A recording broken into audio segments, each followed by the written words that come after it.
Scene script. Have you ever pondered about the concept of good and bad? What makes something good or bad? The world we exist in is a fascinating tapestry of contrasting shades, where the threads of good and bad are intricately woven together. Yet what truly defines these polarities? The answer, my friends, is not as simple as black and white. You see, the concepts of good and bad are not absolute, but rather they are relative and subjective. What one may perceive as good, another may deem as bad. This is due to a multitude of factors such as cultural norms, societal values, and personal beliefs that shape our individual perspectives. Our perceptions are like fingerprints, unique and distinct, painting our world in a myriad of hues. So, is an act good or bad in its own right? Or is it our perception that labels it so? Perhaps the answer lies not in the act itself, but in the intentions and consequences behind it. Consider this, if you will. A man steals to feed his starving family. Is this act good or bad? Now let's delve deeper into the enigma. The man, a thief, breaks the law, a deed generally seen as bad, but his intention, to save his family from the gnawing pain of hunger. His action, driven by desperation and love, could be perceived as good from a certain perspective. Let's explore another instance. Picture a soldier in the heat of battle.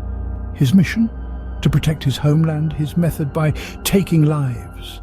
Killing is generally perceived as an evil act, yet in the context of war and defense, the soldier's actions might be seen as necessary, even good. Now imagine a politician. She lies, a trait we usually associate with dishonesty, a negative quality. However, her lie maintains peace, prevents discord, or even averts a potential war. The lie, while misleading, serves a greater good. Each of these examples showcases the complex duality of good and bad. The thief, the soldier, the politician, their actions seen in isolation might be labeled as bad. Yet when we consider their motivations and the outcomes of their actions, the line between good and bad blurs, becoming a murky grey. So it seems the line between good and bad is not as clear-cut as it first appears.